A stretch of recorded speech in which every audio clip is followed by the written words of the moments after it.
समान नागरिक संहिता यानी यूनिफॉर्म सिविल कोड का अर्थ होता है भारत में रहने वाले हर नागरिक के लिए एक समान कानून का होना, चाहे वह किसी भी धर्म या जाति का क्यों न हो। समान नागरिक संहिता में शादी, तलाक और जमीन जायदाद के बंटवारे में सभी धर्मों के लिए एक ही कानून लागू होगा। यूनियन सिविल कोड का अर्थ एक निष्पक्ष कानून है जिसका किसी धर्म से कोई ताल्लुक नहीं है। समान नागरिक संहिता एक पंथ निरपेक्ष कानून होता है जो सभी धर्मों के लोगों के लिए समान रूप से लागू होता है। यूनिफॉर्म सिविल कोड लागू होने से हर मजहब के लिए एक जैसा कानून आ जाएगा, यानी मुस्लिमों को भी 3 शादियां करने और पत्नी को महज 3 बार तलाक बोल देने से रिश्ता खत्म कर देने वाली परंपरा भी खत्म हो जाएगी। वर्तमान में देश में हर धर्म के लोग इन मामलों का निपटारा अपने पर्सनल लॉज के अधीन करते हैं। फिलहाल मुस्लिम, ईसाई और पारसी समुदाय का अपना अपना पर्सनल लॉ है, जबकि हिंदू सिविल लॉ के तहत हिंदू, सिख, जैन और बौद्ध आते हैं। संविधान में समान नागरिक संहिता को लागू करना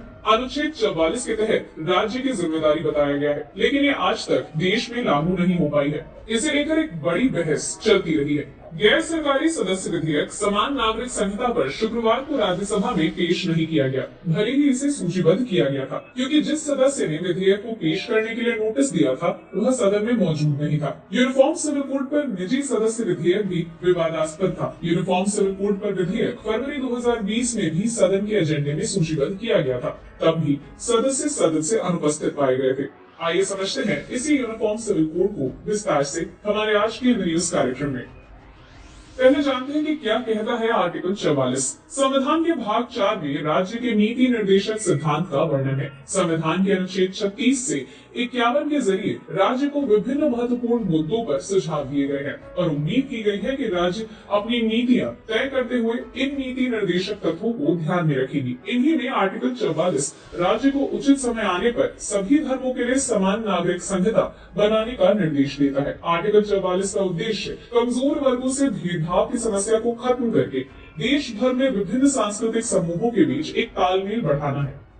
संविधान सभा में प्रारूप समिति के अध्यक्ष डॉक्टर भीमराव अंबेडकर ने संविधान निर्माण के वक्त कहा था कि समान नागरिक संहिता अपेक्षित है, लेकिन फिलहाल इसे विभिन्न धर्मावलंबियों के इच्छा पर छोड़ देना चाहिए। इस तरह संविधान के मसौदे में आर्टिकल 35 को अंगीकृत संविधान के आर्टिकल 44 के रूप में शामिल कर दिया गया और उम्मीद की गई कि जब राष्ट्र एक मत हो जाएगा तो समान नागरिक संहिता अस्तित्व में आ जाएगी। डॉक्टर अम्बेडकर ने संविधान सभा में दिए गए एक भाषण में कहा था, किसी को ये नहीं मानना चाहिए कि अगर राज्य के पास शक्ति है तो वह इसे तुरंत ही लागू कर देगी। संभव है कि मुसलमान या ईसाई या कोई अन्य समुदाय राज्य को इस संदर्भ में दी गई शक्ति को आपत्तिजनक मान सकता है। मुझे लगता है कि ऐसा करने वाली कोई पागल सरकार ही होगी। तो जानते हैं कि क्या थी संविधान निर्माताओं की इसे लेकर सोच। स्पष्ट है कि हमारे संविधान निर्माताओं ने समान नागरिक संहिता को भले ही तत्काल लागू नहीं किया था, लेकिन धारा 44 के जरिए इसकी कल्पना जरूर की थी। वे चाहते थे कि सभी धर्मों और संप्रदायों के लोगों के लिए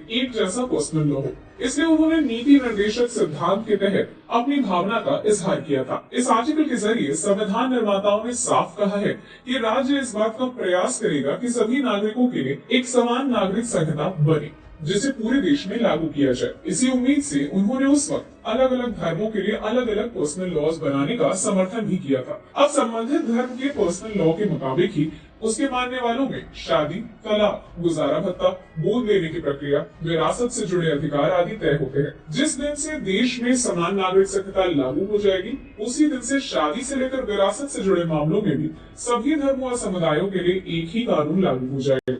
दोस्तों, आपको वीडियो पसंद आया तो प्लीज मेरे चैनल को सब्सक्राइब करें, वीडियो को लाइक करें, शेयर करें, कमेंट करें। तब तक के लिए जय हिंद, जय भारत।